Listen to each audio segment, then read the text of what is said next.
नमस्ते और स्वागत है द गॉड डिल्यूजन। ये रिचर्ड डॉकिंस द्वारा लिखी गई एक मशहूर किताब है जो ईश्वर के अस्तित्व पर सवाल उठाती है। यह धर्म, आस्था, नैतिकता और विज्ञान के संबंधों को समझाने की कोशिश करती है। डॉकिंस इसमें बताते हैं कि बिना सबूत के भगवान पर विश्वास करना एक भ्रम है और वह तर्क व वैज्ञानिक सोच को अपनाना ज़रूरी है। किताब कई बड़े सवालों का जवाब देती है, जैसे क्या भगवान का कोई ठोस प्रमाण है, नैतिकता धर्म से आती है या नहीं, और क्या धर्म मानव समाज के लिए लाभदायक है। हालांकि इस किताब को भारी आलोचना का सामना करना पड़ा है। कुछ लोगों का मानना था कि डॉकिंस ने धर्म को बहुत कठोर तरीके से खारिज कर दिया, जबकि कुछ लोगों ने इसे एक अहम विचार विमर्श माना। यह किताब सिर्फ नास्तिकता को बढ़ावा देने के लिए नहीं लिखी गई है, बल्कि यह तर्क, विज्ञान और स्वतंत्रता सोच की वकालत करती है।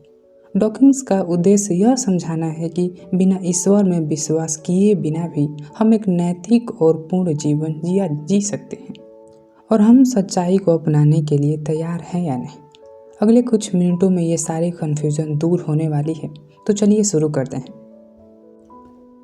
शुरू करने से पहले मैं यह साफ कर देना चाहता हूँ कि इस किताब पर बात करने का मेरा मकसद किसी भी धर्म या आस्था का अपमान करना नहीं है। यह बस एक विचारधारा को समझाने और उस पर खुलकर बात करने का मौका है। जैसा कि मैंने कहा, हम सच्चाई को अपनाने के लिए आखिर कितने तैयार हैं। आप इसे सहमत हो सकते हैं या नहीं, पूरा समरी सुनने के बाद अंत में अपनी राय ज़रूर बताइएगा। हम शुरू करते हैं पहले चैप्टर से। पहला चैप्टर, जिसका नाम है अ डीपली रिलीजियस नॉन बिलीवर, यानी एक गहराई से धार्मिक नास्तिक। यह सुनने में थोड़ा अजीब लग सकता है, क्योंकि धार्मिक और नास्तिक शब्द एक दूसरे से विपरीत लगते हैं।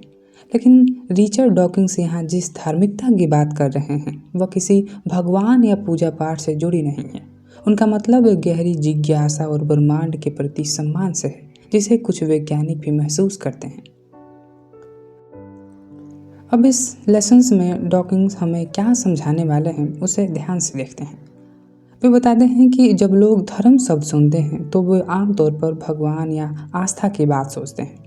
लेकिन कई बड़े वैज्ञानिक जैसे आइंस्टीन जब धर्म शब्द का इस्तेमाल करते हैं तो उनका मतलब किसी ईश्वर में विश्वास से नहीं था, बल्कि वे पूरे ब्रह्मांड की सुंदरता और जटिलता से मोहित थे। उनके लिए धर्म का मतलब किसी धार्मिक किताब को मानना नहीं था, बल्कि इस दुनिया को समझने की इच्छा थी। डॉकिंस यह स्पष्ट करते हैं कि हम में से कई लोग बिना किसी ईश्वर में विश्वास किए भी इस ब्रह्मांड को लेकर गहरा सम्मान और आश्चर्य महसूस कर सकते हैं। जैसे कि वो एक उदाहरण देते हैं। आइंस्टीन ने एक बार कहा था, God does not play dice with the universe. बहुत से लोगों ने सोचा कि इसका मतलब यह है कि वो भगवान को मानते थे, लेकिन असल में आइंस्टीन यहाँ भगवान शब्द का इस्तेमाल ब्रह्मांड के नियमों के लिए कर रहे थे। वह यह कहना चाह रहे थे कि ब्रह्मांड रैंडम नहीं है, बल्कि इसमें निश्चित नियम है। इस बात के लोग गलत समझ बैठे और उन्हें धार्मिक मान लिया। डॉकिंस इस बात पर जोर देते हैं कि विज्ञान हमें यह समझने में मदद करता है कि ब्रह्मांड कैसे काम करता है, जबकि धर्म बिना किसी प्रमाण के विश्वास करने को कहता है। यहाँ अब एक बड़ा सवाल आता है, क्या हम सिर्फ दो ही तरह हो सकते हैं, या तो पूरी तरह धार्मिक या पूरी तरह नास्तिक। यहीं पर डॉकिंस स्पेक्ट्रम ऑफ प्रोबेबिलिटीज़ का विचार रखते हैं, यानी यह कोई हाँ या ना जैसा सवाल नहीं है, बल्कि एक पैमाने की तरह है। कुछ लोग पूरी तरह से भगवान पर विश्वास रखते हैं, कुछ संशय में होते हैं और कुछ पूरी तरह नास्तिक होते हैं। इसका मतलब यह हुआ कि ईश्वर में आस्था से सीधे दो हिस्सों में नहीं बांटा जा सकता, बल्कि यह स्तरों पर हो सकती है। अब सवाल यह उठता है कि विज्ञान और धर्म में क्या अंतर है। डॉकिंस कहते हैं, विज्ञान हमेशा प्रमाण मांगता है। कोई भी वैज्ञानिक बात तब तक साबित नहीं होती जब तक उसे सच नहीं माना जाता। उदाहरण के लिए, गुरुत्वाकर्षण के नियम कई प्रयोगों से सिद्ध किया गया है, इसलिए हम इसे सच मानते हैं। लेकिन अगर कोई कहे कि एक अलौकिक शक्ति इस दुनिया को चला रही है, तो उसके लिए कोई वैज्ञानिक प्रमाण नहीं दिया जाता। धर्म इसी विश्वास पर चलता है, हमें बिना सवाल किए मान लेना चाहिए, जबकि विज्ञान हमेशा हर चीज़ को परखता है। अब हम इस पूरे चैप्टर का कोर मैसेज समझते हैं। डॉकिंस हमें यह बताना चाहते हैं, बिना भगवान में विश्वास किए भी हम जीवन और ब्रह्मांड की गहराइयों को समझ सकते हैं। वह कहते हैं, दुनिया को समझने के लिए धर्म की ज़रूरत नहीं है, बल्कि तर्क और प्रमाण ही सच्चाई तक पहुंचने का सबसे अच्छा तरीका है। तो इस लेसन में हमें यह सीख मिलती है कि आंख मूंद कर किसी चीज़ पर विश्वास करने की बजाय हमें सोचना चाहिए, सवाल पूछना चाहिए और तर्क के आधार पर सच्चाई को समझने की कोशिश करनी चाहिए। अब हम आगे बढ़ते हैं, आते हैं चैप्टर 2 पे। चैप्टर 2 का नाम है द गॉड हाइपोथेसिस, यानी भगवान की परिकल्पनाएं। भगवान क्या वो सच में मौजूद हैं या सिर्फ हमारी कल्पनाएं का हिस्सा हैं? यही सवाल इस चैप्टर्स की जड़ में है। रिचर्ड डॉकिंस यहाँ ये समझाने की कोशिश करते हैं कि ईश्वर की धारणा को विज्ञान की कसौटी पर कैसे परखा जा सकता है। अब तक कई लोग मानते आए हैं कि भगवान ने इस ब्रह्मांड को बनाया और इसे चला रहे हैं, लेकिन क्या ये सच में तर्क संगत है या फिर भगवान का विचार बस इंसानी दिमाग का एक उपज है? इस पर चर्चा करने के लिए डॉकिंस दो मुख्य विचार को सामने रखते हैं, थीज्म और डेइज्म। ये भगवान के दो धारणाएं हैं। सबसे पहले थीज्म, यह मानता है कि भगवान सिर्फ ब्रह्मांड का निर्माता नहीं, बल्कि हर रोज़ इसमें हस्तक्षेप करता है, जो हमारी प्रार्थनाएं सुनता है, चमत्कार करता है और नैतिकता का तय करता है। ईसाई, मुस्लिम और हिंदू धर्म यही विचार ज़्यादातर देखा जा सकता है। और डेइज्म, इस धारणा के अनुसार भगवान ने दुनिया को बनाया, लेकिन उसके बाद इसमें कोई हस्तक्षेप नहीं किया। इसे ये समझो जैसे कोई वॉच मेकर घड़ी बनाए और फिर उसे छोड़ दे, अब वो खुद ब खुद चलती रहेगी। 18वीं शताब्दी में कई दार्शनिक और वैज्ञानिकों ने इस विचार को अपनाया, जिसमें आइजैक न्यूटन भी शामिल थे। डॉकिंस मानते हैं कि अगर भगवान सच में इस दुनिया में हस्तक्षेप करता है तो इसे वैज्ञानिक रूप से परखा जा सकता है, और अगर ऐसा कोई प्रमाण नहीं मिलता तो भगवान की धारणा सिर्फ एक अनुमान भर ही रह जाता है। अब यहाँ पर एक सवाल उठता है, क्या भगवान पर विश्वास को विज्ञान की कसौटी पर रखा जा सकता है? धर्म के अनुयायी अक्सर कहते हैं कि भगवान को विज्ञान से नहीं समझा जा सकता, क्योंकि वो हमारी दुनिया से परे है। लेकिन डॉकिंस कहते हैं कि अगर भगवान इस दुनिया में कोई प्रभाव डालता है, जैसे चमत्कार करना, प्रार्थनाओं का उत्तर देना, तो इसे वैज्ञानिक रूप से टेस्ट किया जा सकता है। यहाँ पर डॉकिंग एक बहुत ही दिलचस्प एक्सपेरिमेंट की जिक्र करते हैं, जिसे हम प्रेयर एक्सपेरिमेंट कहते हैं। इसमें देखने की कोशिश की गई कि क्या प्रार्थना सच में किसी स्वास्थ्य पर असर डालती है या नहीं। अमेरिका में कुछ वैज्ञानिकों ने 1800 मरीजों को 3 समूहों में बांटा। पहला समूह, इनके लिए प्रार्थना की गई और इन्हें पता था कि लोग उनके लिए प्रार्थना कर रहे हैं। फिर दूसरे समूह में इनके लिए प्रार्थना की गई, लेकिन इन्हें इसकी जानकारी नहीं थी। तीसरा समूह में इनके लिए कोई प्रार्थना नहीं की गई। फिर नतीजा क्या रहा? कोई ख़ास फ़र्क नहीं पड़ा, बल्कि जिन मरीजों को पता था कि उनके लिए प्रार्थना की जा रही हैं, उनकी स्थिति थोड़ी बिगड़ गई। शायद इसलिए क्योंकि उन पर ठीक होने का अतिरिक्त मानसिक दबाव आ गया था। डॉकिंस इस प्रयोग से यह साबित करना चाहते हैं कि अगर भगवान सच में मौजूद होता और प्रार्थनाओं का जवाब देते तो इसका वैज्ञानिक प्रमाण मिलना चाहिए था, लेकिन ऐसा नहीं हुआ। यहाँ पर एक बहुत ही दिलचस्प कॉन्सेप्ट आता है, जिसे कहते हैं ओकेम्स रेजर। इसका मतलब है कि अगर किसी चीज़ को समझाने के लिए दो अलग अलग थ्योरीज हों तो सबसे आसान और सीधा साधा व्याख्या ही सही होने की संभावना ज़्यादा होता है। उदाहरण के लिए, मान लो तुम्हारे घर में रात को एक अजीब आवाज़ आती है। अब दो थ्योरी हो सकती हैं, तुम्हारे घर में भूत है और दूसरा कि हवा की वजह से खिड़की हिल रही थी। ओकेम्स रेजर कहता है कि दूसरी थ्योरी ज़्यादा तार्किक है, क्योंकि इसे बिना किसी अलौकिक शक्ति की ज़रूरत को समझाया जा सकता है। डॉकिंस कहते हैं भगवान का विचार भी कुछ ऐसा ही है। हमें यह मानने की ज़रूरत नहीं है कि किसी अदृश्य शक्ति ने ब्रह्मांड बनाया, क्योंकि भौतिक और प्राकृतिक नियम पहले ही इसे अच्छी तरह समझा सकते हैं। अब इस चैप्टर का कोर मैसेज यह है, डॉकिंस इस चैप्टर में यह दिखाने की कोशिश करते हैं कि भगवान की धारणा तर्कसंगत नहीं है। अगर किसी चीज़ का प्रमाण नहीं मिलता तो उस पर आंख मूंद कर विश्वास करने की ज़रूरत नहीं। सच वही है जिसे परखा जा सकता है और साबित किया जा सकता है। अब हम आगे बढ़ते हैं, आते हैं चैप्टर 3 पे। चैप्टर 3 का नाम है arguments for the God existence, यानी भगवान के अस्तित्व के पक्ष में दिए गए तर्क। भगवान का अस्तित्व एक पुराना सवाल है जिस पर सदियों से बहस होती आई है। धार्मिक लोग हमेशा से भगवान के होने के पक्ष में अलग अलग तर्क देते रहे हैं। कुछ दार्शनिक, कुछ वैज्ञानिक लगने वाले और कुछ पूरी तरह भावनाओं पर आधारित। इस चैप्टर में रिचर्ड डॉकिंस इन तर्कों की बारीकी से जांच करते हैं और दिखाते हैं कि क्यों ये तर्क वास्तव में भगवान के अस्तित्व को साबित नहीं कर सकते। सबसे पहले थॉमस एक्विनस का तर्क, क्या हर चीज का कोई कारण होना जरूरी है। 13वीं शताब्दी में ईसाई दार्शनिक थॉमस एक्विनस ने भगवान के अस्तित्व को सिद्ध करने के लिए 5 तर्क दिए।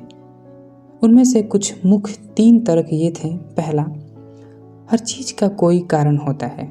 जैसे एक गेंद तभी लुढ़कती है जब उसे धक्का दिया जाए, वैसे ही इस दुनिया का भी कोई न कोई कारण होगा और वो कारण भगवान है। उनका दूसरा प्रमुख तर्क था कि हर चीज किसी न किसी द्वारा बनाई गई है। जो भी हम चीज देखते हैं वह किसी ने बनाया है। ब्रह्मांड को भी किसी ने बनाया होगा और वो भगवान है।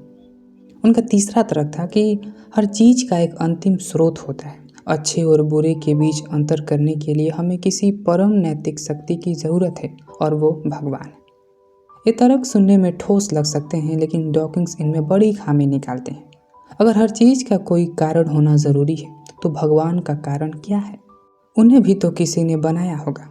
और अगर हम कहें कि भगवान खुद ब खुद हमेशा से मौजूद थे, तो फिर ब्रह्मांड के बारे में ऐसा क्यों नहीं कहा जा सकता? यानी अगर भगवान को बिना किसी कारण के मान सकते हैं तो फिर ब्रह्मांड को क्यों नहीं?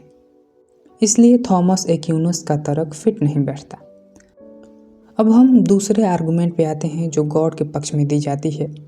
उसका नाम है द ओंटोलॉजिकल आर्गुमेंट, यानी भगवान की परिभाषा है उसका प्रमाण है।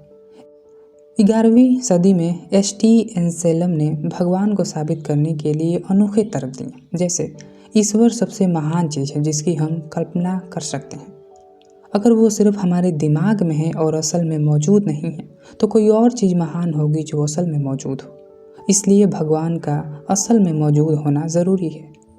लेकिन डॉकिंस इस तर्क को बिल्कुल खोखला मानते हैं। वे इसे एक मजाकिया उदाहरण से समझाते हैं कि मान लो मैं कहूँ कि मेरे पास सबसे परफेक्ट कल्पनातीत द्वीप है, और फिर मैं कहूँ कि अगर वो असल में मौजूद नहीं है तो वो परफेक्ट नहीं हो सकता, इसलिए वो सच में मौजूद होना चाहिए। क्या इसे कोई परफेक्ट द्वीप सच में अस्तित्व में आ जाएगा? बिल्कुल नहीं। डॉकिंस कहते हैं केवल शब्दों का खेल खेलकर भगवान के अस्तित्व को साबित नहीं किया जा सकता। अब हम तीसरे आर्गुमेंट पे आते हैं जो अक्सर दिया जाता है, द आर्गुमेंट्स फ्रॉम ब्यूटी, कि कला और संगीत भगवान का प्रमाण है। कुछ लोग कहते हैं कि संगीत, कला और प्रकृति की सुंदरता इस बात का प्रमाण है कि भगवान मौजूद है। उदाहरण के लिए कोई कह सकता है बेतहाशा खूबसूरत ताजमहल को देखो, इतनी सुंदर चीज को बिना किसी महान शक्ति ने कैसे बनाया जा सकता है। लेकिन डॉकिंस मानते हैं कि यह सिर्फ भावनाओं से भरा तर्क है, तर्क संगत नहीं। कला और सुंदरता इंसानों की रचनात्मक और प्रकृति के नियमों का नतीजा है, न कि किसी अलौकिक शक्ति का प्रमाण। अब हम चौथे आर्गुमेंट पे आते हैं, the argument from personal experience. बहुत से लोग दावा करते हैं कि उन्होंने ईश्वर को महसूस किया है। कुछ लोग को दर्शन हुआ, कुछ ने किसी खास अनुभव में भगवान को मौजूद को महसूस किया। डॉकिंस कहते हैं महसूस करना हमेशा हकीकत नहीं होता।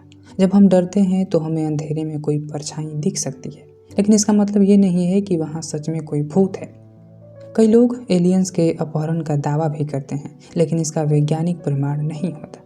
नींद में कुछ अनुभवों को जागृत अवस्था का भ्रम समझा जाता है। हमारा दिमाग बहुत आसानी से धोखा खा सकता है, इसलिए व्यक्तिगत अनुभव किसी चीज को ठोस प्रमाण नहीं हो सकता। अब पांचवा आर्गुमेंट जो दिया जाता है वो है द आर्गुमेंट्स फ्रॉम स्क्रिप्चर, कि क्या धार्मिक किताबें ईश्वर का प्रमाण है। कुछ लोग कहते हैं ईश्वर का अस्तित्व सही है क्योंकि यह बाइबल, कुरान और वेदों में लिखा है। लेकिन डॉकिंस इस तर्क को गोल गोल घूमने वाला तर्क मानते हैं। बाइबल में लिखा है कि भगवान असली है, लेकिन हमें क्यों मानना चाहिए कि बाइबल सच कह रही है? क्योंकि वो ईश्वर का वचन है। लेकिन हमें यह कैसे पता कि ईश्वर का वचन सही है? क्योंकि बाइबल में लिखा है। यानी एक ही चीज जो साबित करने के लिए उसी चीज का इस्तेमाल करना बिना किसी बाहरी प्रमाण के, यह कमजोर तर्क है। अब छठवां और आखिरी आर्गुमेंट है द आर्गुमेंट फ्रॉम मोरालिटी। क्या नैतिकता ईश्वर से आती है? कई धार्मिक लोग मानते हैं कि अगर ईश्वर नहीं होगा तो फिर नैतिकता कहाँ से आएगी? फिर क्या हमें चोरी, हत्या और झूठ से कोई फर्क नहीं पड़ेगा? लेकिन डॉकिंस इसे भी गलत मानते हैं। वो कहते हैं कि नैतिकता ईश्वर की देन नहीं बल्कि इंसानों का सामाजिक विकास है। अगर नैतिकता सिर्फ धार्मिक किताबों से आती है तो आज के ज़माने में गुलामी और औरतों पर जुल्म को सही मानना पड़ता, क्योंकि ये चीज़ें कई धार्मिक ग्रंथों में स्वीकृत थी। समाज नैतिकता को खुद विकसित करता है, हमारी सहानुभूति, तर्क बुद्धि और सहजीवन की ज़रूरत से। अब हम इस चैप्टर का कोर मैसेज समझते हैं। डॉकिंस यहाँ यह दिखाते हैं कि ईश्वर के पक्ष में दिए जाने वाले ये पारंपरिक तर्क असल में ठोस नहीं है, और अगर किसी चीज़ का प्रमाण सही ना हो तो उस पर आंख मूंद कर विश्वास करना बुद्धिमानी नहीं है। अब हम चैप्टर 4 पे आते हैं। चैप्टर 4 है why there almost certainly is no God, मतलब क्यों लगभग निश्चित रूप से कोई ईश्वर नहीं है।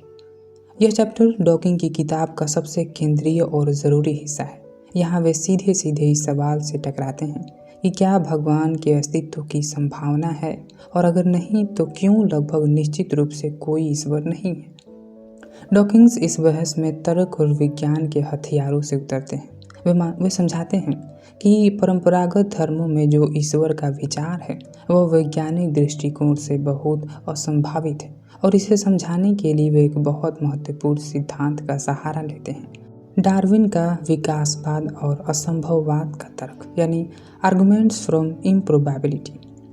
सबसे पहले डॉकिंस बताते हैं कि धार्मिक लोग अक्सर ईश्वर के अस्तित्व के पक्ष में यह दलील देते हैं कि दुनिया इतनी जटिल और सुंदर है कि इसे किसी बुद्धिमान शक्ति ने बनाया होगा। यह तर्क सैकड़ों सालों से चला आ रहा है, जिसे हम डिज़ाइन आर्गुमेंट के नाम से जानते हैं। लेकिन यहाँ डॉकिंस एक बड़ा सवाल उठाते हैं कि अगर यह तर्क सही है तो खुद ईश्वर कहाँ से आए। वे इसे हु डिज़ाइन द डिज़ाइनर, यानी जिसने दुनिया को डिज़ाइन किया उसे किसने बनाया के रूप में पेश करते हैं। अगर हम यह मान लें कि ब्रह्मांड बहुत जटिल है और इसे किसी ने बनाया होगा, तो हमें यह भी मानना पड़ेगा कि वह बनाने वाला खुद भी कितना जटिल होगा, और अगर वह जटिल है तो क्या उसे भी किसी ने बनाया। इस तरह से ये तर्क कहीं निष्कर्ष पर नहीं पहुंचता। डॉकिंस इस तर्क को पूरी तरह खारिज करते हैं। वे कहते हैं कि विज्ञान ने हमें पहले ही दिखा दिया है कि जटिल चीज़ें अचानक नहीं बनती, बल्कि छोटे छोटे चरणों में धीरे धीरे विकसित होती हैं। यही डार्विन का प्रकृति चयन यानी नेचुरल सिलेक्शन है, जो बताता है कि जीवन बिना किसी डिज़ाइनर के भी अस्तित्व में आ सकता है। वे कहते हैं कि अगर हमें किसी जटिल चीज़ की व्याख्या करनी है तो हमें एक और जटिल चीज़ यानी ईश्वर को नहीं ला सकते, बल्कि हमें यह समझना होगा कि जटिल चीज़ें कैसे सरल चीज़ें से धीरे धीरे विकसित होती हैं। यहाँ पर वे दिलचस्प एक उदाहरण देते हैं, जिसे हम अल्टीमेट बोइंग 747 गैम्बिट कहते हैं। यह एक जहाज़ का नाम है। यह विचार प्रसिद्ध वैज्ञानिक फ्रेड हॉयल से लिया गया है। उन्होंने कहा था कि अगर कोई कहे कि जीवन अचानक बन गया तो ये वैसा ही होगा जैसे किसी कबाड़ खाने में तूफान आ जाए और वहाँ एक परफेक्ट बोइंग 747 हवाई जहाज बन जाए। धार्मिक लोग इस तरह का इस्तेमाल करते हैं यह कहने के लिए कि जीवन का अचानक बनना असंभव है, इसलिए किसी न किसी ईश्वर ने बनाया होगा। लेकिन डॉकिंस इससे कहते हैं कि यह तर्क उल्टा चलता है। अगर कोई ईश्वर है तो वह बोइंग 747 से भी ज़्यादा जटिल होगा, यानी उनके बनने की संभावना और भी कम होगी। इसलिए इस तर्क से ईश्वर का अस्तित्व साबित नहीं होता, बल्कि उसे और भी असंभव बना देता है। अब सवाल आता है, तो फिर हमें क्या मानना चाहिए? डॉकिंस कहते हैं कि ईश्वर एक हाइपोथेसिस है, यानी एक अनुमान जिसका कोई ठोस सबूत नहीं है। यह कोई वैज्ञानिक सिद्धांत नहीं है जिसे हम प्रयोग में परख सकते हैं। विज्ञान में कोई भी बात तब तक प्रमाणित न होती जब तक उसे कोई सच नहीं माना जाता। वे कहते हैं कि जो चीज़ें बिना किसी प्रमाण के स्वीकार कर ली जाए उसे बिना किसी प्रमाण के खारिज भी किया जा सकता है। अगर ईश्वर का कोई प्रमाण नहीं हो तो उसे मानने का भी कोई कारण नहीं है। तो इस चैप्टर का कोर मैसेज निकलता है कि लगभग निश्चित रूप से कोई ईश्वर नहीं है, क्योंकि उसका अस्तित्व वैज्ञानिक दृष्टिकोण से सबसे असंभावित स्पष्टीकरण है। अब हम आगे बढ़ते हैं, आते हैं चैप्टर 5 पे। चैप्टर 5 है द रूट्स ऑफ रिलीजन, यानी धर्म की जड़ें। धर्म क्यों और कैसे शुरू हुआ? क्या यह सच में किसी ईश्वर की वजह से आया या इसके पीछे कोई और वजह है? रिचर्ड डॉकिंस इस चैप्टर्स में बताते हैं कि धर्म किसी अलौकिक शक्ति की सच्चाई का प्रमाण नहीं, बल्कि एक प्रकृति विकास प्रक्रिया का हिस्सा हो सकता है। डॉकिंस कहते हैं कि इंसान हजारों सालों से धार्मिक रहा है, लेकिन सवाल ये उठता है कि क्या धर्म का अस्तित्व सिर्फ इसलिए है क्योंकि ईश्वर सच में मौजूद है, या फिर यह मानव मस्तिष्क की किसी विशेषता का परिणाम है? डार्विन के प्राकृतिक चयन यानी नेचुरल सिलेक्शन के सिद्धांत को समझाते हुए डॉकिंस यह मानते हैं कि धार्मिक विश्वास का जन्म जैविक और सामाजिक कारणों से हुआ होगा, यानी हमारे पूर्वजों में कोई विशेष प्रवृत्ति थी जिसने धर्म को जन्म दिया। यहाँ पर वह एक दिलचस्प विचार रखते हैं कि बच्चे जो भी सुनते हैं उसे सच मान लेते हैं। यह प्रवृत्ति उन्हें बचपन में सीखने और जीवित रहने में मदद करती है। उदाहरण के लिए, अगर एक बच्चा अपने माता पिता से ये सुनता है कि इस जंगल में मत जाना, वहाँ बाघ है, तो वह बिना सवाल किए मान लेगा, क्योंकि संदेह करने का मतलब हो सकता है मौत। यही मासूमियत धार्मिक मान्यताओं के भी आगे बढ़ाती है। जब बच्चे बड़े होकर वही बातें अपने बच्चों को बताते हैं तो अंधविश्वास धीरे धीरे संस्कृति का हिस्सा बन जाता है।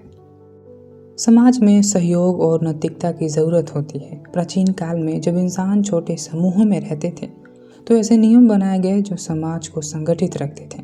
धर्म ने नैतिकता को बढ़ावा दिया, लेकिन यह आवश्यक नहीं कि नैतिकता के लिए धर्म ही ज़रूरी है।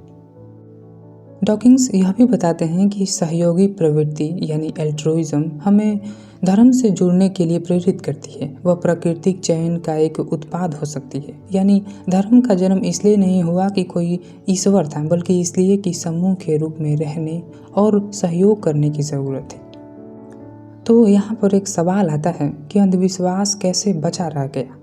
डॉकिंस मीम का विचार रखते हैं। मीम जो आज बहुत ट्रेंड है, सब लोग सुना होगा इसके बारे में। जिस तरह हम हमारे शरीर की विशेषता जीन से आती है, वैसे ही विचार और मान्यताएं भी एक पीढ़ी से दूसरी पीढ़ी तक फैलती है। जैसे अगर कोई व्यक्ति यह मानता है कि बारिश तब होगी जब वो किसी खास पेड़ के नीचे नाचेगा, और संयोग से ऐसा हो भी जाए, तो वह यह विचार दूसरे को भी बताएगा। धीरे धीरे यह एक धार्मिक परंपरा बन सकती है, भले इसका कोई वैज्ञानिक आधार ना हो। अब इस चैप्टर का कोर मैसेज है कि डॉकिंस इस चैप्टर में यह समझाते हैं कि धर्म का उद्भव स्वाभाविक प्रक्रियाओं से हुआ होगा। यह किसी ईश्वर की उपस्थिति का प्रमाण नहीं, बल्कि हमारे दिमाग के विकास, समाज की ज़रूरतों और अंधविश्वासों के संयोग का परिणाम हो सकता है।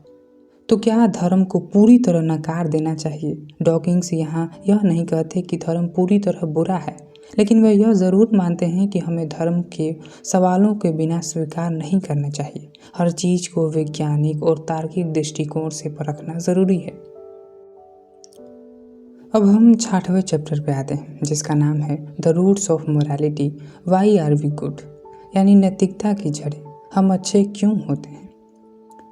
क्या हमें नैतिक होने के लिए भगवान की ज़रूरत है? क्या अच्छाई और बुराई का एहसास धर्म से आता है, या फिर यह हमारे स्वाभाविक विकास का एक हिस्सा है? रिचर्ड डॉकिंस इस अध्याय में इसी सवाल की गहराई से पड़ताल करते हैं। वे यह साबित करने की कोशिश करते हैं कि नैतिकता का जन्म धर्म से नहीं हुआ, बल्कि यह मानव समाज और जैविक विकास का परिणाम है। कई धार्मिक लोग मानते हैं कि अगर भगवान न हो तो लोग नैतिक क्यों बनेंगे, यानी अच्छाई और बुराई की समझ हमें भगवान ने दी है। लेकिन डॉकिंस इसे चुनौती देते हैं। ये तर्क देते हैं कि अगर धर्म ही नैतिकता का स्रोत होता तो नास्तिक अनैतिक होते, लेकिन ऐसा नहीं है। दुनिया में कई नास्तिक बेहद नैतिक होते हैं और कई धार्मिक लोग अनैतिक काम करते हैं। वह यह भी सवाल उठाते हैं कि अगर नैतिक का स्रोत धर्म होता तो क्या धार्मिक ग्रंथों में बताई गई हर चीज़ को हमें नैतिक मानना चाहिए? बाइबल में कई जगह निर्दयता, गुलामी और हिंसा को उचित ठहराया गया है। कुरान और अन्य धार्मिक ग्रंथों में भी कुछ ऐसी बातें हैं जो आज की नैतिकता से मेल नहीं खाती। अगर हम आज की नैतिकता को धार्मिक किताबों से नहीं, बल्कि अपने विवेक और सामाजिक मूल्यों से तय करते हैं, तो यह दिखता है कि हमारी नैतिकता धर्म से परे भी विकसित होती ही सकती है। डॉकिंस कहते हैं कि नैतिकता प्रकृति चयन यानी नेचुरल सिलेक्शंस की प्रक्रिया से विकसित हुई है। इंसानों को एक समाज में रहना होता है और समाज में रहने के लिए सहयोग और अच्छाई ज़रूरी होती है। अगर इंसान स्वभाव से पूरी तरह स्वार्थी होते हैं तो समाज कभी टिक ही नहीं पाता। वे इस बात को समझाने के लिए एवोल्यूशन पर आधारित कुछ सिद्धांत रखते हैं। सबसे पहले सिद्धांत वो बताते हैं रेसिप्रोकल एल्ट्रुइज्म, यानी तुम मेरी मदद करो मैं तुम्हारा करूँगा। समाज में अलग अलग लोग एक दूसरे की मदद करते हैं तो उनका खुद का भी जीवन सुरक्षित रहता है। अगर कोई व्यक्ति अपने समूह की मदद करता है तो समूह भी उसकी रक्षा करता है। यह नैतिक व्यवहार इसलिए विकसित हुआ क्योंकि यह सभी के लिए फायदेमंद होता है। दूसरी सिद्धांत वो बताते हैं किन सिलेक्शन का, अपने रिश्तेदारों की रक्षा करो। जीव विज्ञान में एक नियम है, हम अपने परिवार और करीबी रिश्तेदारों की ज़्यादा परवाह करते हैं। अगर हम अपने परिवार की सुरक्षा करें तो हमारे जीन्स आगे बढ़ेंगे। इसी वजह से हमें अपने बच्चों, माता पिता और भाई बहनों की चिंता होती है। तीसरा सिद्धांत वो बताते हैं समाज में नैतिक का विकास समूह के भले के लिए नियम बना है।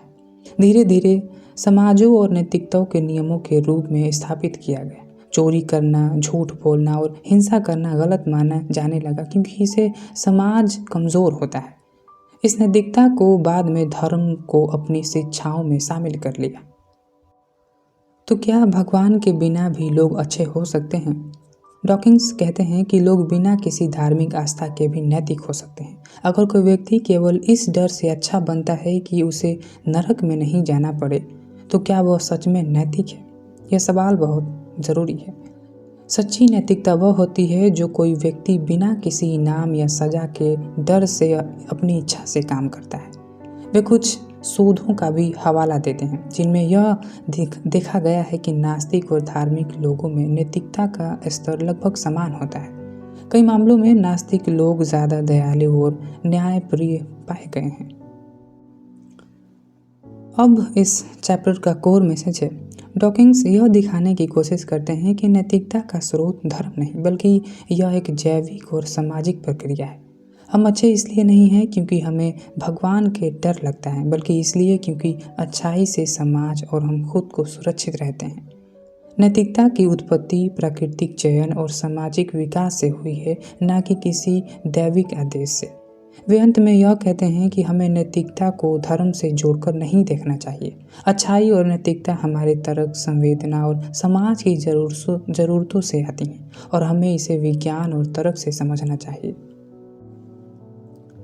अब हम चैप्टर 7 पे आते हैं। चैप्टर 7 है the God book and the changing moral jets. अब हम चैप्टर 7 पे आते हैं। चैप्टर 7 का नाम है the good book and the changing moral zeitgeist. Pronunciation के लिए माफ़ कीजिएगा, ZEITGEIST है, यानी पवित्र ग्रंथ और बदलती नैतिक चेतना। क्या नैतिकता का आधार पवित्र ग्रंथ होते हैं? क्या सही और गलत का फैसला धर्मशास्त्रों के आधार पर किया जाना चाहिए या फिर नैतिकता किसी और स्रोत से विकसित होती है? रिचर्ड डॉकिंस इस चैप्टर में यही सवाल उठाते हैं। वे बताते हैं कि समाज की नैतिकता समय के साथ बदलती रही है, लेकिन धार्मिक ग्रंथ स्थिर रहते हैं। फिर भी लोग इन्हीं ग्रंथों को नैतिकता का स्रोत मानते हैं। लेकिन सच्चाई यह है कि हमारी नैतिक सोच हमेशा आगे बढ़ती रही है।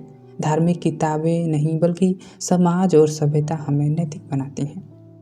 बाइबल और कुरान में से कई नियम और घटनाएं हैं जो आज की नैतिकता के खिलाफ है।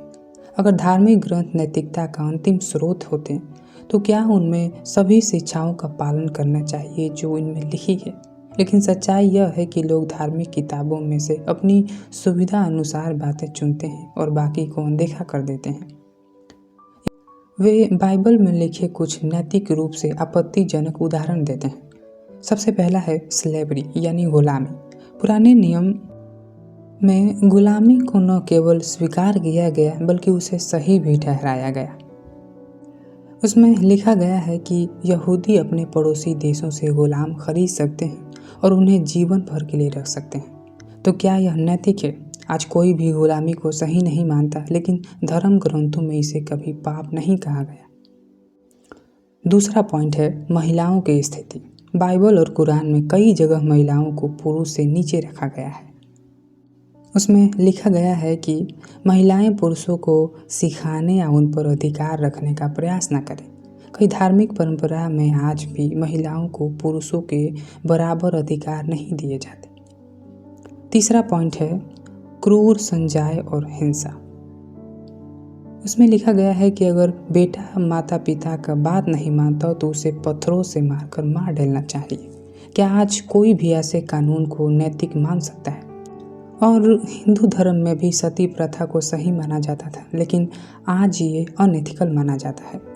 डॉकिंस तर्क देते हैं, अगर बाइबल, कुरान या कोई और धार्मिक ग्रंथ नैतिकता का स्रोत होते तो हमें इनमें लिखी हर बात सही मानना चाहिए, लेकिन ऐसा कोई नहीं करता क्योंकि हमारी नैतिकता समय के साथ बदल चुकी है। अब डॉकिंस का यहाँ मुख्य तर्क यह है कि नैतिकता स्थिर नहीं होती, यह समय और समाज के साथ बदलती रहती है। 200 साल पहले गुलामी को गलत नहीं माना जाता था, लेकिन आज इसे अमानवीय माना जाता है। पहले महिलाओं को वोट देने का अधिकार नहीं था, लेकिन अब यह समान अधिकार बन चुका है। समलैंगिक को एक पाप समझा जाता था, लेकिन आज इसे समानता के रूप में स्वीकार किया जाता है। अगर नैतिकता धर्म से आती तो यह कभी नहीं बदलता, लेकिन वास्तविकता यह है कि समाज नैतिकता को खुद ही विकसित करता है और लोग समय के साथ पुरानी नैतिकता को छोड़ देते हैं। अब समझते हैं कि समाज कैसे नैतिकता को बदलता है। 20वीं सदी में महिला अधिकारों यानी वुमेन्स राइट के लिए लड़ाई लड़ी गई और अब कई देशों में महिलाओं को समान अधिकार मिल चुके हैं। गुलामी को ख़त्म किया गया, जबकि कभी इसे धार्मिक रूप से स्वीकार किया जाता था। LGBTQ अधिकारों को बढ़ावा मिला, जबकि पहले इसे बाइबल और कुरानों में पाप माना जाता था। अगर धार्मिक ग्रंथों की नैतिकता को ही सही माना जाता तो यह बदलाव कभी नहीं आते। यह दिखाता है कि हमारे नैतिक मूल्य धर्म से नहीं बल्कि समाज के विकास से आते हैं। और एक और सवाल है, क्या लोग धर्म ग्रंथों का नैतिक मार्गदर्शन लेते हैं? डॉकिंस का मानना है कि लोग वास्तव में नैतिकता के लिए धार्मिक ग्रंथों पर निर्भर नहीं रहते। वे पहले से तय कर चुके हैं कि क्या सही है और क्या गलत, फिर वे अपने विचारों को धर्म ग्रंथों के आधार पर सही ठहराते हैं। अगर कोई धार्मिक किताब में कुछ अनैतिक लिखा है तो लोग उसे संदर्भ के अनुसार समझने की कोशिश करते हैं, लेकिन इसका मतलब यही है कि हमें पहले ही नैतिकता को खुद तय कर रहे हैं, धर्म के आधार पर नहीं। वे इसे एक महत्वपूर्ण तर्क के रूप में परखते हैं। अगर नैतिकता धर्म से आती तो धार्मिक लोग ज़्यादा नैतिक होते और नास्तिक अनैतिक होते, लेकिन ऐसा नहीं है।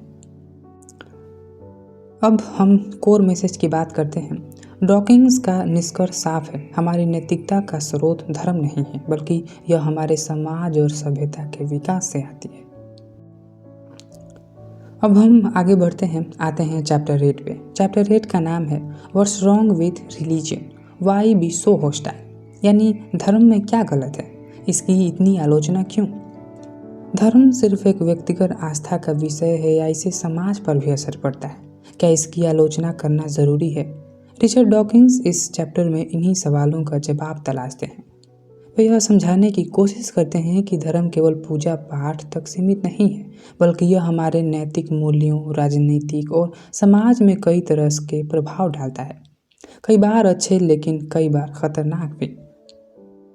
वे शुरू करते हैं एक इम्पोर्टेंट पॉइंट से कि जब भी कोई धर्म की आलोचना करता है तो लोग उसे निजी हमले के रूप में लेते हैं, लेकिन क्या धर्म की आलोचना करना गलत है?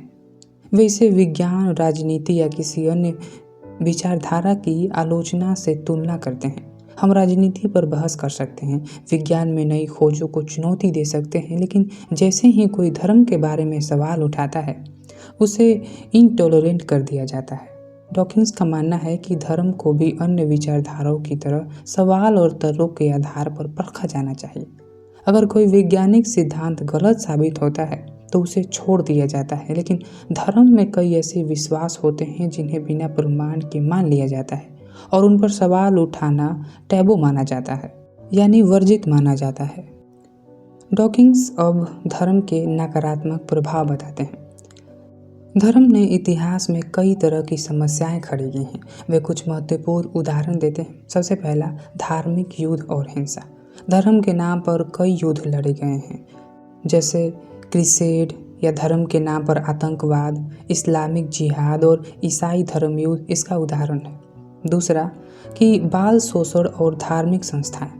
कई सामाजिक संगठनों में बच्चों के साथ दुर्व्यवहार की घटनाएं सामने आई है, खासकर चर्च से जुड़ी घटनाएं। लेकिन अक्सर यह देखा जाता है कि धार्मिक संस्थाएं इन घटनाओं को छिपाने की कोशिश करती हैं ताकि उनकी प्रतिष्ठा बनी रहे।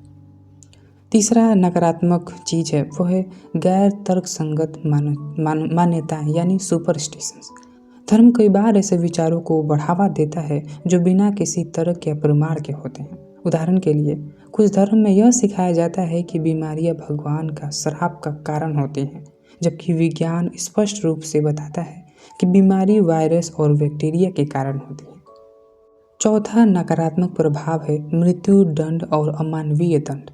डॉकिंस बताते हैं कि कई धार्मिक किताबों में सख्त सजा का समर्थन किया गया है, जैसे पत्थर मारकर मौत की सजा या जादू टोने के आरोप में जला देना। भले ही आज की आधुनिक दुनिया में चीज़ें कम हो गई हों, लेकिन कुछ देशों में आज भी धर्म के नाम पर कठोर दंड दिए जाते हैं। तो अब एक बड़ा सवाल उठता है कि क्या नैतिकता धर्म से आती है? जैसे हमने पीछे पढ़ा कि नैतिकता हमारे समाज के विकास के साथ बदलती रहती है।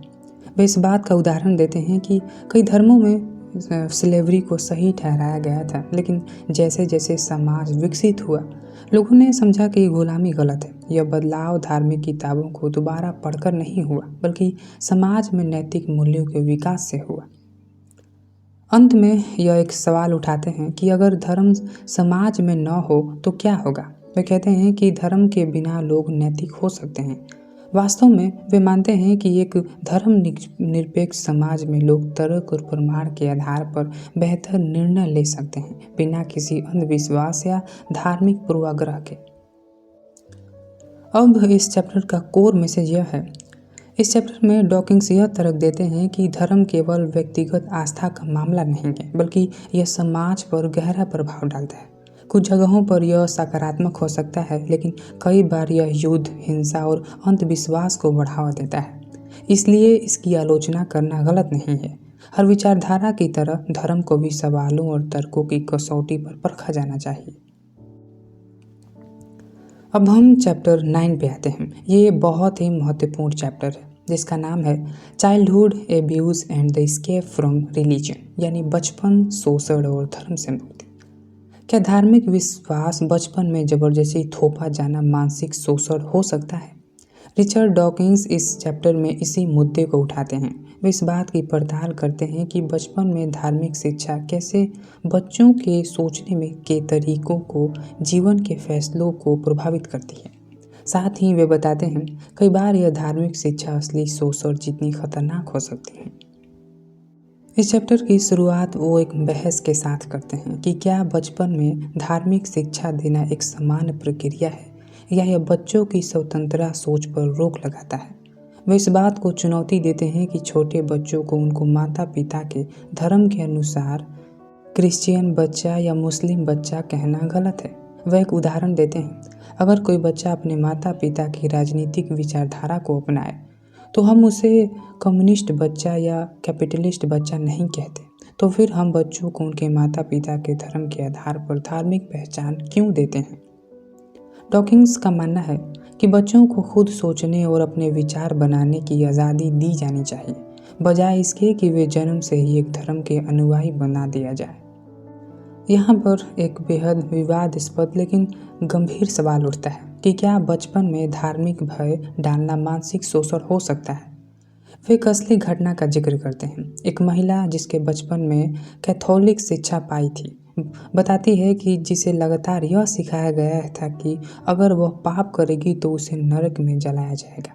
यहाँ तक कि जब उसने मासूम बचपन की गलतियाँ की तब भी उसे बताया गया कि वह ईश्वर की नज़रों में दोषी है। इस भय ने उसके पूरे बचपन को डर में गुजारने पर मजबूर कर दिया।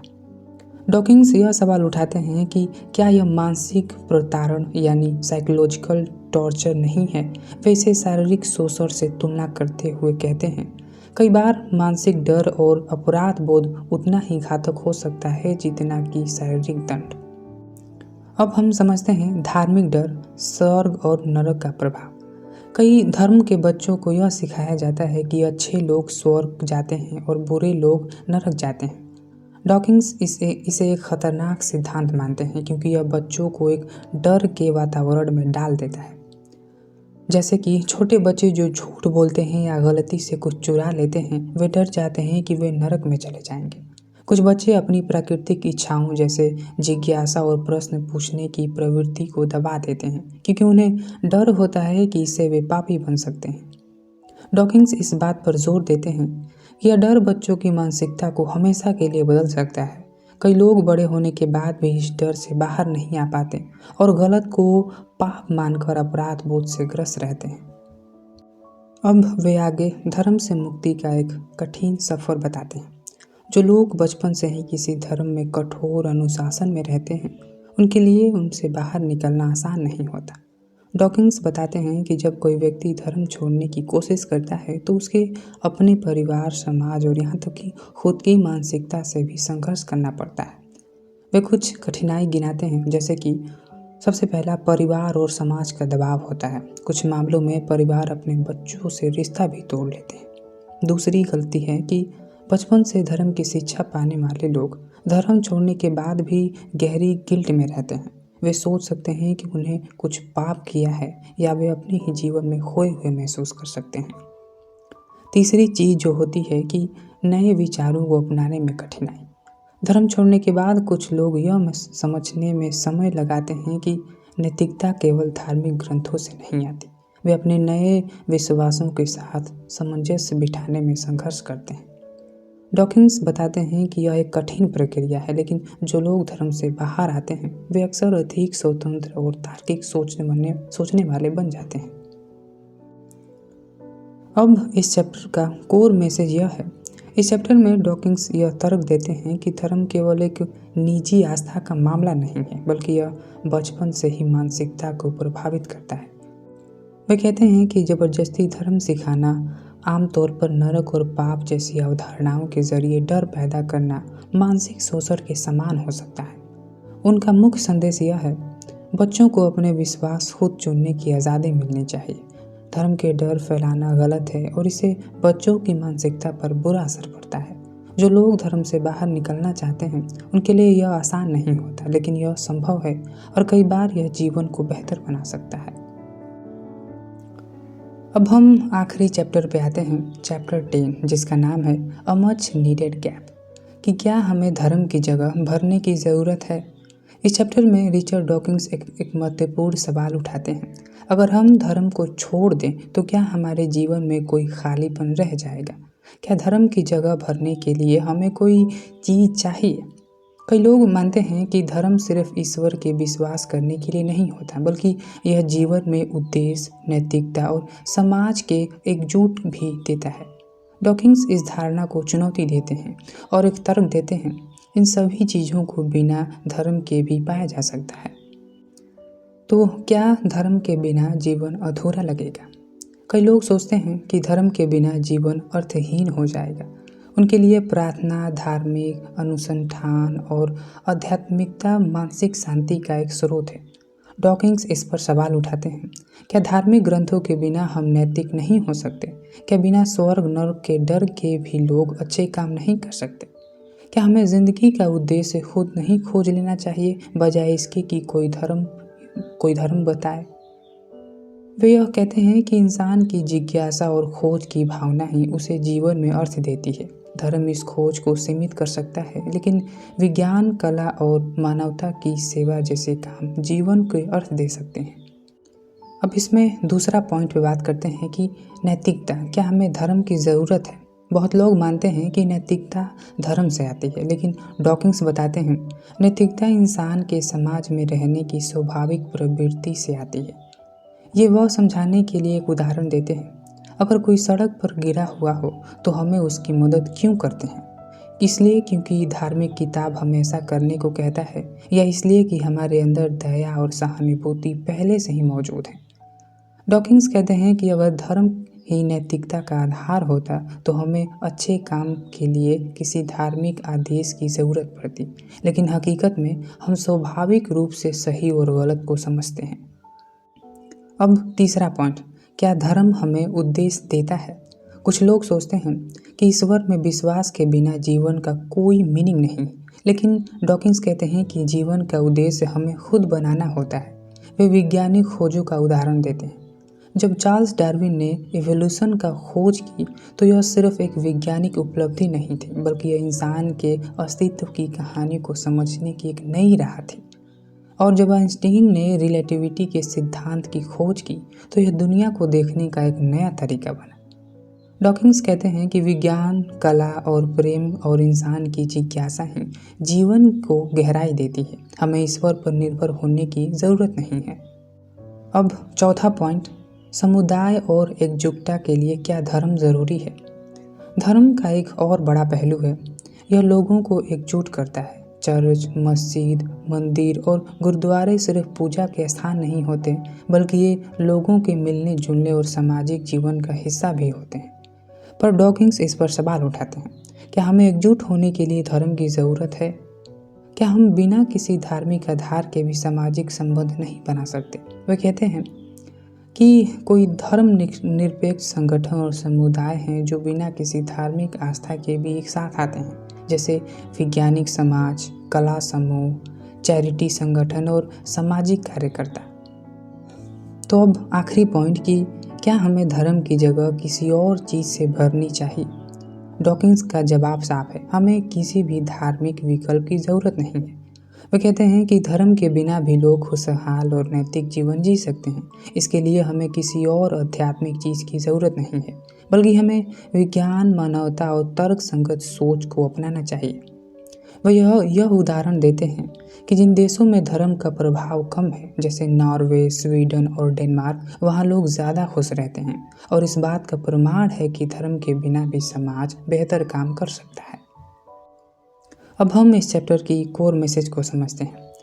इस चैप्टर में डॉकिंस ने यह समझाने की कोशिश की कि धर्म कोई अनिवार्य चीज़ नहीं है। अगर धर्म को हटा दिया जाए तब भी लोग नैतिक, खुशहाल और उद्देश्य से पूर्ण जीवन जी सकते हैं। अब हम कंक्लूजन की बात करते हैं। रिचर्ड डॉकिंस की द गॉड डिल्यूजन सिर्फ धर्म पर एक आलोचनात्मक किताब नहीं है, बल्कि यह एक बुलावा है तर्क संगत सोच अपनाने वाले, सवाल पूछने वाले और अंधविश्वासों को छोड़ने का।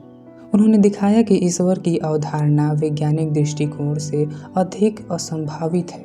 धर्म की जड़ें ऐतिहासिक और मनोवैज्ञानिक कारणों में है, न कि किसी दैविक सत्य में। नैतिकता का स्रोत धार्मिक ग्रंथ नहीं, बल्कि हमारा सामाजिक विकास और सहानुभूति है। लेकिन सबसे बड़ी बात यह है कि क्या धर्म के बिना जीवन अधूरा हो जाएगा? डॉकिंस का जवाब बिल्कुल नहीं, बल्कि हम ईश्वर के विचार से परे देख सकते हैं तो हमें दुनिया की असली सुंदरता दिखती है। विज्ञान हमें दिखाता है कि ब्रह्मांड कितना विशाल और अद्भुत है। हमारे जीवन का अर्थ हमें खुद बनाना होता है, न कि किसी धार्मिक किताब से लेना पड़ता है। अंत में द गॉड डिल्यूजन सिर्फ नास्तिकता को बढ़ावा देने की किताब नहीं है। इससे आप अंधविश्वास से बच सकते हैं। फ्रॉड, धर्मगुरु और जो लोग समाज में धर्म के नाम पर जहर घोलते हैं, उनसे बचा जा सकता है। और यह सोचने पर मजबूर करता है कि क्या हम सच का सामना करने के लिए तैयार हैं। तो आज के लिए बस इतना ही था। अगर आपको किसी और बुक समरी चाहिए तो आप हमें कमेंट सेक्शन में बता सकते हैं। तब तक के लिए धन्यवाद। मेरा नाम है आकाश कुमार।